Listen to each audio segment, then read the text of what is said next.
ઓમ શ્રી ગણેશાય નમઃ. જય શ્રી કૃષ્ણ મિત્રો. આજે આપણે સાંભળીશું પરમ પવિત્ર અપરા એકાદશીની કથા. ભગવાન વિષ્ણુને અતિશય પ્રિય એવી એકાદશીની વ્રત કથા આપણે સાંભળીશું. યુધિષ્ઠિરના પૂછવાથી શ્રી કૃષ્ણ ભગવાન બોલ્યા, હે રાજન, આપે સૌના હિત માટે ખૂબ જ ઉત્તમ વાત પૂછી છે. વૈશાખ માસમાં કૃષ્ણ પક્ષમાં અપરા નામની એકાદશી આવે છે. આ એકાદશી ઘણી જ પુણ્ય ફળ આપનારી છે તથા મોટા મોટા પાતકોનો નાશ કરનારી પાવન તિથિ છે. બ્રહ્મ હત્યા કરનાર, ગોત્રની હત્યા કરનાર, ગર્ભસ્થ બાળકોને મારનાર, પરમ નિંદક તથા પરસ્ત્રી પર આસક્ત રહેનાર પુરુષ પણ જો અપરા એકાદશીનું વ્રત કરે તો આ વ્રતનો એટલો બધો પ્રભાવ રહેલો છે કે સઘળા પાપો એક જ પળમાં નષ્ટ થઈ જાય છે. જે ખોટી સાક્ષી આપે છે, માપતોલમાં દગો કરે છે, અનાજમાં દવાઓમાં ભેળસેળ કરે છે, જ્યોતિષમાં કંઈ જાણતું નથી છતાં ખોટી ભવિષ્યવાણી કરે છે, વૈધ ન હોવા છતાં ખોટા વૈધપણાનો ઢોંગ કરે છે, આ બધાય પાપો કરનાર નરકના અધિકારી ગણાય છે. પણ જો તે અપરા એકાદશીનું પાવનકારી વ્રત કરે તો તેમના સર્વ પાપનો નાશ થાય છે, ધોવાઈ જાય છે પાપ એના. ઉપરથી ભગવાન સ્વર્ગના બારણા ખોલી આપે છે. જો કોઈ ક્ષત્રિય યુદ્ધના ભયથી ભાગી જાય એક ક્ષત્રિય સ્વધર્મને ભ્રષ્ટ થવાને કારણે ઘોર નરકમાં પડે છે. જે શિષ્ય વિદ્યા પ્રાપ્ત કરીને સ્વયં પોતાની ગુરુની નિંદા કરે છે એ પણ મહાપાપોથી ઘેરાઈને નરકની કારમી ખીણમાં યાતનાઓ ભોગવવાનો અધિકારી બને છે. પરંતુ અપરા એકાદશીનું વ્રત કરવાથી આવા પાપી મનુષ્ય પણ સદગતિને પ્રાપ્ત થાય છે અને વૈકુંઠવાસી બને છે. જ્યારે સૂર્ય મકર રાશિ પર સ્થિત હોય એ સમયે પ્રયાગમાં સ્નાન કરનાર મનુષ્યને પુણ્ય પ્રાપ્ત થાય છે. કાશીમાં શિવરાત્રિનું વ્રત કરવાથી જે પુણ્ય પ્રાપ્ત થાય છે, ગયામાં પિંડદાન કરીને પિતૃઓને તૃપ્ત પ્રદાન કરનાર પુરુષોને જે પુણ્ય પ્રાપ્ત થાય છે, ગૃહસ્થપતિ સિંહ રાશિ પર સ્થિત હોય ત્યારે ગોદાવરીમાં સ્નાન કરનાર પુરુષને જે ફળ પ્રાપ્ત થાય છે તે અપરા એકાદશીના વ્રતના પ્રભાવથી મનુષ્યને આવું જ ફળ પ્રાપ્ત થાય છે. અપરાનો ઉપવાસ કરીને ભગવાન વામનની પૂજા કરનાર મનુષ્ય બધાય પાપોથી મુક્ત થઈને કૃષ્ણ લોકમાં પ્રતિષ્ઠ થાય છે. આના શ્રવણથી સહસ્ત્ર ગૌદાનનું પણ ફળ મળે છે. તો મિત્રો, હવે આપણે સાંભળીએ એકાદશીની વ્રત કથા. આ તો ભગવાન શ્રી કૃષ્ણએ યુધિષ્ઠિરને અપરા એકાદશીનું મહાત્મય સંભળાવ્યું હતું. હવે આપણે સાંભળીએ અપરા એકાદશીની વ્રત કથા. હરે કૃષ્ણ. નદીના કિનારે વસેલું એક સમૃદ્ધ અને સુંદર રાજ્ય આજે એક અનહોની ઘટનાને જોનારું હતું. એવું લાગી રહ્યું હતું કે હરિયાળી અને ખુશહાલીનું સામ્રાજ્ય સમાપ્ત થવાનું છે. બધા ઘરોમાં દીવાઓ બુઝાઈ ગયા હતા અને ઘરના બધા લોકોને નિંદર દેવીને આધીન થઈ ચૂક્યા હતા. ધર્મની ધજા લહેરાવા વાળા રાજ્યમાં આજે અધર્મનું આચરણ થવાનું હતું. આમ તો આજે અમાસ અને 14મીની અંધારી રાત હતી અને થોડી જ વારમાં સૂરજ નીકળવાનો જ હતો. પણ લગભગ નગરવાસીઓના ભાગ્યનો સૂરજ હંમેશા માટે ડૂબવાનો હતો. અને કેમ ન આવું થાય? કારણ કે મહાન પરાક્રમ, ઉદાર અને સશક્ત રાજા પર મૃત્યુના વાદળ છવાયા હતા. રાજા મહિધ્વજના આદર્શ રાજ્યમાં ક્યારેય ન ધર્મની હાનિ થઈ અને ના ક્યારેય કોઈની નિર્દોષની હત્યા થઈ. એટલા પરમ કૃપાળુ રાજા હતા. કહેવાય છે કે જેને કોઈ બહારથી પરાજય ન કરી શકે તેને તો ઘરના લોકો જ મારી નાખે છે. અને આવું જ થયું હતું પાંડવોની સાથે કે પોતાના જ કુટુંબીઓએ તેને પરિવારથી અલગ કરી દીધા. અને આવું જ કંઈક થવાનું હતું રાજા મહિધ્વજની સાથે. અને આમાં રાજા મહિધ્વજના પરિવારમાં દુશ્મનોનો રોલ નિભાવી રહ્યા હતા તેમના નાના ભાઈ વજ્રધ્વજ. વજ્રધ્વજ તેના મોટા ભાઈની યશ, કીર્તિને, પ્રગતિને જોઈ શકતા ન હતા. માટે તેના મોટા ભાઈ મહિધ્વજના શત્રુ બની બેઠા હતા. અને આનું પરિણામ એ આવ્યું કે વ્રજધ્વજે અત્યંત ક્રૂર નિર્ણય લીધો. વ્રજધ્વજના કાનોમાં તેના મોટા ભાઈના પ્રત્યે લોકોનું માન, આદર, ભાવ, પ્રશંસા ગુંજી રહી હતી. આ પડકાર તેને શાંતિથી સૂવા દેતો નહીં, શાંતિથી જીવવા દેતો નહીં. એનાથી એના મોટા ભાઈની યશ, કીર્તિ દેખાઈ રહી નહીં હતી. એટલી બધી ઈર્ષા એને હતી એના ભાઈ સાથે. ઈર્ષા અને દ્વેષ તેના પર પૂર્ણ રૂપે હાવી થઈ ચૂક્યા હતા. અને તે અંતે રાતે અંધકારમાં ઉઠી ગયો.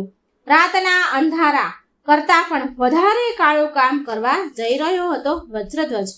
તેના પગલાં, તેના કદમ રાતમાં મહિધ્વજના કક્ષમાં વધી રહ્યા હતા. વજ્રધ્વજને ના કોઈ સિપાહીએ રોક્યો અને ના તો તેના આત્માએ રોક્યો, ના તેના અંતરાત્માથી તેને અવાજ સાંભળ્યો. અને અંતે રાજા વજ્રધ્વજે નિર્દયતાથી તેના સુતેલા ભાઈ મહિધ્વજની તલવારથી હત્યા કરી નાખી. અને હજી પણ તેને શાંતિ મળી ન હતી એટલે રાજા મહિધ્વજની લાશ તેના ભાઈએ એક પીપળાના ઝાડ નીચે દાટી દીધી. હવે જુઓ, રાજા મહિધ્વજ તો નિર્દોષ હતા. રાજા મહિધ્વજનો આમાં કોઈ દોષ જ ન હતો, છતાં પણ તેનું અકાળ મૃત્યુ થયું. અને અકાળ મૃત્યુ થવાના કારણે તેને મોક્ષ ન મળ્યો, તેની સારી ગતિ ન થઈ.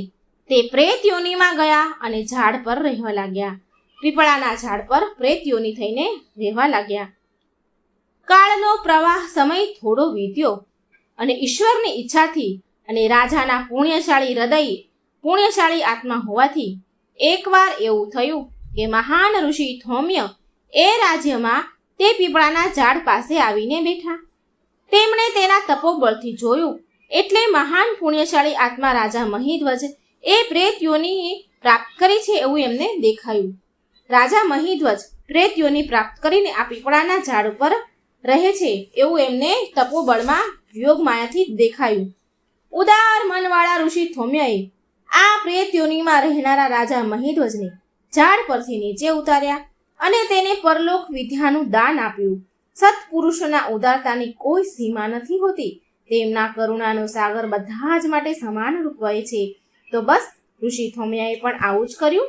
ઋષિ ધૌમ્યાએ પણ રાજાને અપરા એકાદશીનું વ્રત કર્યું.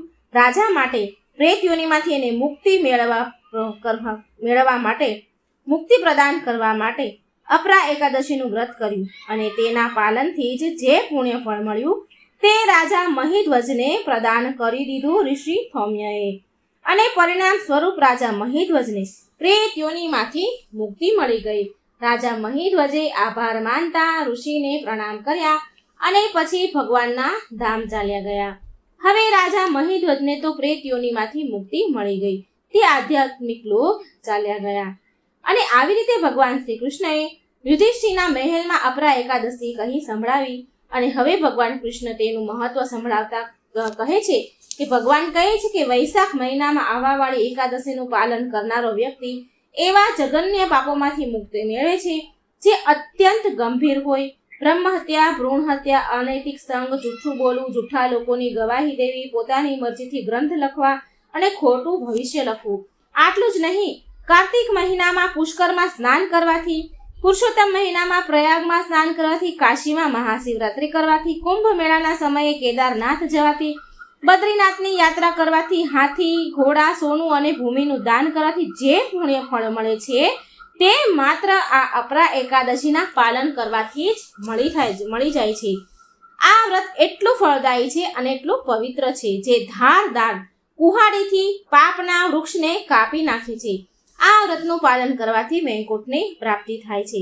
આટલું જ નહીં, પણ જે વ્યક્તિ આ અપરા એકાદશીની વ્રત કથાને સાંભળે કે વાંચે છે તે પણ બધા પાપોથી મુક્ત થઈ જાય છે. હવે આપણે એવું વિચારીએ કે આવી વિશેષ એકાદશી વ્રતનું પાલન કેવી રીતે કરવું જોઈએ, તો આ બહુ સરળ છે. કોશિશ કરવી કે શરીર અને મનને વચનથી શુદ્ધ રાખવું. અપરા એકાદશીનું પાલન કરવા માટે માનસિક રૂપથી તૈયાર રહેવું. એકાદશીના દિવસે બને તો કોશિશ કરવી કે સૂર્યોદય પહેલા ઉઠવું અને સૂર્યોદય પહેલા 1.5 કલાક પહેલા એટલે કે બ્રહ્મ મુહૂર્તમાં ઉઠવું. અને શારીરિક આધ્યાત્મિક રીતે બંને રીતે એ સારું છે. નાહી ધોઈને સ્વચ્છ થઈને ભગવાનની મંગળ આરતી કરવી. જો ન થઈ શકે તો મંગળ આરતીના દર્શન ઓનલાઈન જરૂર કરી લેવા. પછી ભગવાન સામે ઘીનો દીવો પ્રગટાવો અને એકાદશી વ્રતનો સંકલ્પ કરો અને પછી તુલસી માને જળ અર્પણ કરવું અને 3 વાર તેમની પ્રદક્ષિણા કરવી અને પછી તુલસી માં સામે બેસીને હરે કૃષ્ણ કૃષ્ણ કૃષ્ણ હરે હરે, હરે રામ રામ રામ હરે હરે ના જાપ કરવા. ભલે ગમે તેટલા કામ હોય, ગમે ત્યાં ઓફિસમાં હોય કે ગમે તે કામ કરતા હોય, પણ એ જગ્યાએ ભગવાનનું સ્મરણ આ દિવસે જરૂર કરી લેવું. અને એકાદશીના દિવસે અન્નનું સેવન ક્યારેય ન કરવું. ફરાળાહાર કરી શકાય, ફળ ફળાદી ખવાય.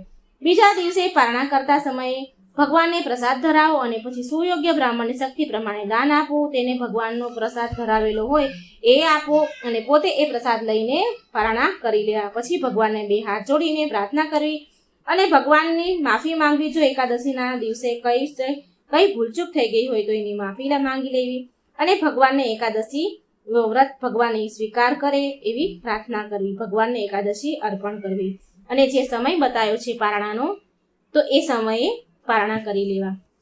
પારણાનો સમય છે 3 તારીખે એકાદશી જે લોકો કરે છે એના પારણાનો સમય છે 4 તારીખ સવારે 5 વાગ્યાથી લઈને 8 વાગ્યાને 10 મિનિટ સુધી. તો મિત્રો આ સમયે પારણા જરૂર કરી લેવા. અને એકાદશીની કથા મિત્રો જરૂર સાંભળવી. એકાદશીની કથા સાંભળ્યા વગર વ્રત અધૂરું ગણાય છે. માટે એકાદશી વ્રત કરો છો અને જો નથી પણ કરતા તો પણ આ એકાદશીની વાર્તા જરૂર સાંભળવી અને બને એટલો વિડીયો મિત્રો આ શેર કરજો. એકાદશીનો જેટલી વાર્તા લોકો સાંભળશે, જેટલા લોકો સાંભળશે એટલું આપણને પુણ્ય ફળ મળશે. તો મિત્રો આ એકાદશી પૂરા શ્રદ્ધા ભાવથી કરજો જેથી ભગવાન વિષ્ણુની કૃપા વરસે. અને વિડીયો સારો લાગે લાઈક શેર કરજો અને આ ચેનલને સબસ્ક્રાઈબ જરૂર કરી દેજો. ઓમ નમો ભગવતે વાસુદેવાય. જય શ્રી કૃષ્ણ. રાધે રાધે. Thank you.